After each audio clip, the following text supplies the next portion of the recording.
I want to dwell on this issue of freedom for a minute. Yeah, we saw that, rendered to Caesar. Do you remember this passage from Matthew 17? This is Peter again, and I can't help but think that it's a little bit behind this text. So see what you think. When they came to Capernaum, the collectors of the 2 drachma tax, temple tax, went up to Peter and said, "Does your teacher," meaning Jesus, does he not pay the tax?" And he said, he wasn't sure. He said, "Yes," meaning, yes, he does. And when he came to the house, Jesus spoke to him first, saying, "What do you think, Simon? From whom do the kings of the earth take toll and tax?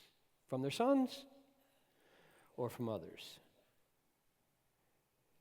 And when he said, "From others," in other words, the emperor doesn't tax the emperor's son to raise his army, money for his army. He doesn't tax his children.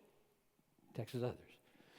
And when he said, "From others," Jesus said, "Then the sons are free."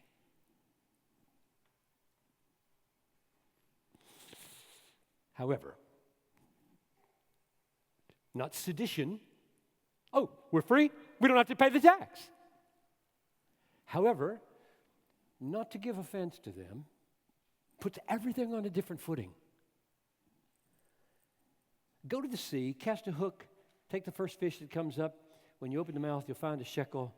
Take that, give it to them for me and you. Pay the tax. I wish all tax paying were that easy. I do think, just like with the feeding of the 5,000, this catching of the fish with a coin in his mouth is intended by Jesus to be illustrative about how God will come through for us. He will. He will never ask you to minister in a way that he doesn't give you grace to minister. He won't ever ask you to pay anything for which he will not, over time, provide what he expects you to pay. So if you've gotten yourself into a deep hole that's making you miserable because of really stupid plastic expenditures, he wants you out of that mess, and he'll help you. Yes, he will. He may not catch a fish with a coin in his mouth, but if you devote yourself to being faithful to your promises, that is the bankers or whoever, he'll help you. He will. He doesn't want you in bondage to debt like that. So I think the sons are free here is probably behind Peter's statement in 1 Peter 2. Let's go back to it. Live as people who are free. Live as people who are free. Right there. That is, I am paying my taxes. I am keeping the speed limit. I am submitting because I'm free. And God has called me to render to Caesar at this point. What a glorious thing to stand in front of a king. And the king says, "You owe me fealty. You owe me allegiance. You will do what I say." And you say, "I don't owe you anything. I don't even live here as a citizen. I am a citizen of heaven. Jesus is my king. If I do anything you say, I do it for his sake, not yours, sir." That's freedom. That's freedom.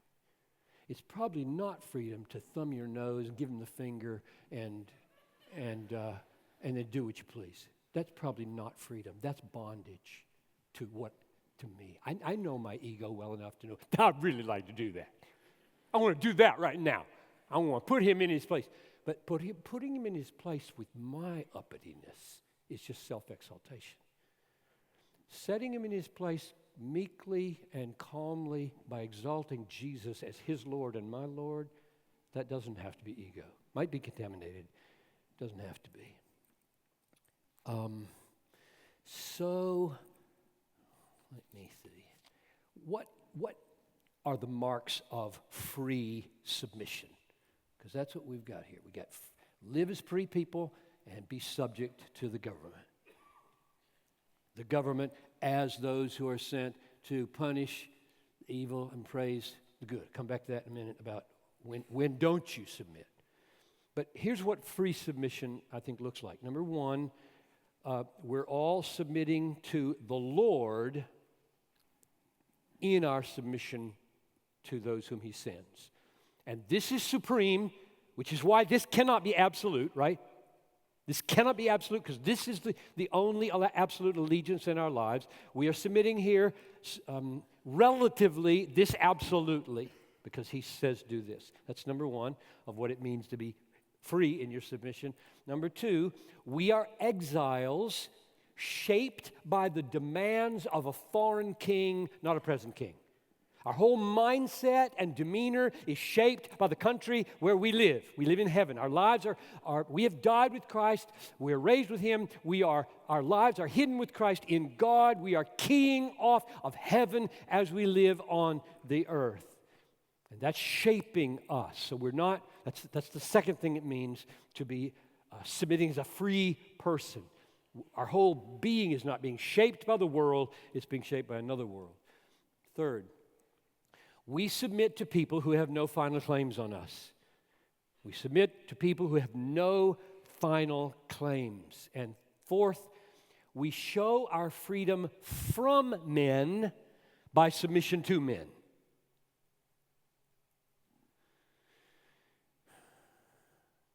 Freedom, there's a lot of worldly people who don't love Christ at all, who think they're free. Freedom marches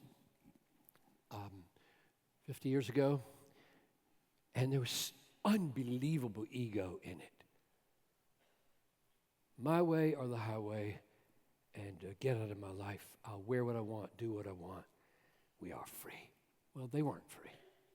They weren't. And today, their minds are wrecked from drugs and whatever else. So the bondage that is supposed to give you freedom, this is going to offend 500 people. I just read an article yesterday on the medical problems with tattoos. Like 1 in 10, I mean, I don't think it's necessarily a sin to get a tattoo, but I don't like them. But if you've got 10 of them, I like you. And had some horrible pictures of infection and inflammation, and said 1 in 10 people have problems ultimately with their tattoos. And so I thought, this is all about freedom, really, I think. It's not about beauty because they're not pretty. Sorry. Just gray. And even the yellow and red ones are kind of blah. So, no, you can all leave and write me your mail and I'll be sorry I said that. The point is, what felt like freedom turns out to be bondage. In the end, be careful. Be careful. She won't be your girlfriend at 58.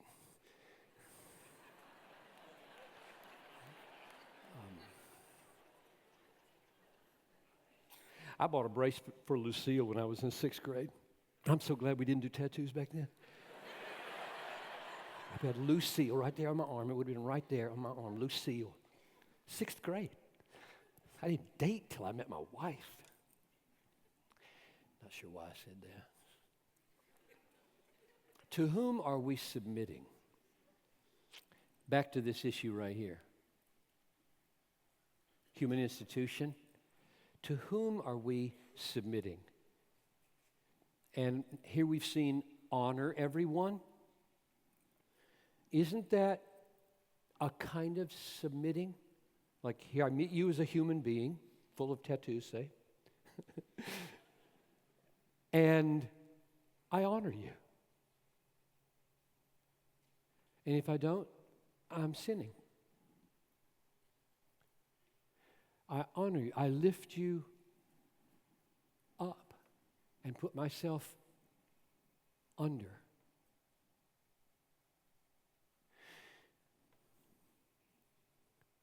Or, here's Martin Luther.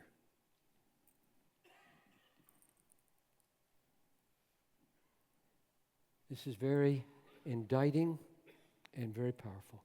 A Christian man is most free, Lord of all, and subject to none. A Christian man is most dutiful servant of all and subject to everyone. So when I say, who are we submitting to? I think Luther is right because of Philippians 2:3.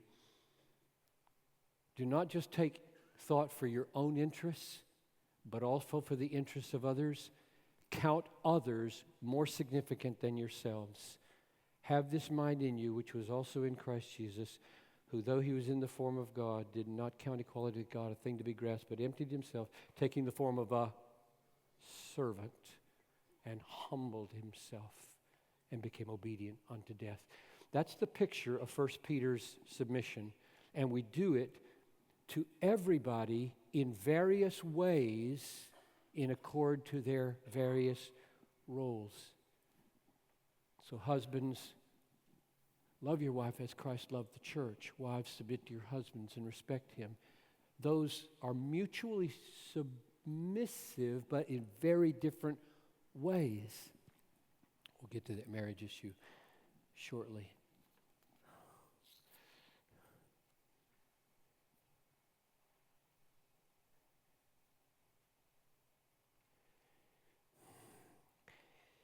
Let's draw out some conclusions before we move on to the next paragraph. We are aliens and exiles, and we're supposed to order ourselves in the city government of Birmingham and the state government of Alabama and the federal government, order ourselves in a certain way of freedom and submission to the powers that be. So there's a spirit of universal service that we should have. That means a readiness to conform to structures.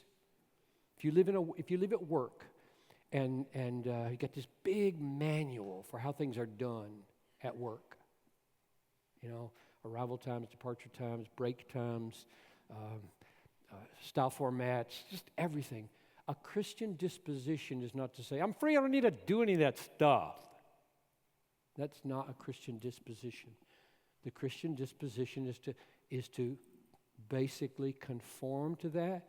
And if you're a good employee and you see something in there that's really counterproductive, this is not helping the company, not helping the relationships.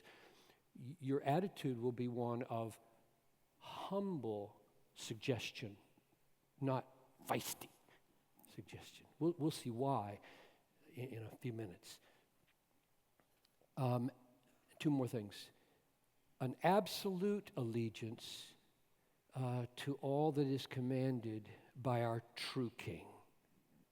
Absolute allegiance to our true King, even if it contradicts what's expected by our worldly kings. Which brings us now finally to the whole issue of civil disobedience and how limited are these. I mean, how absolute is this human institution? The emperor as supreme, the governor who is sent to punish those who do evil and praise those who do good. How absolute is that? And you know the text. Acts chapter 5, verse 29. We must obey God rather than man. If the government requires you to do something that your king says don't do, that issue's settled. And you'll go to jail rather than disobey that. If I had little kids and my government said I can't spank my kids, I would spank my kids. I have big reasons for that. Biblical reasons, psychological reasons, just big reasons for why I would go to jail over that. Probably would do it in the grocery store. But I wouldn't let the government tell me how to parent my kids. If they said I could not do homeschool, I must send my kid to the secular school. I've got people in my church, you know what I mean, the church where I was for 33 years, who are here from Germany because that's true there. They moved to Minneapolis to homeschool their kids from Germany. That's serious.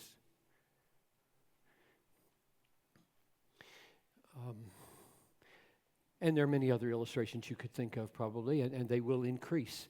And some of them will not be clear.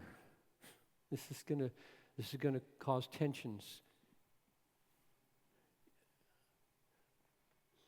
I sat down in front of abortion clinics in 89, 88, 90, 91, got arrested over and over again.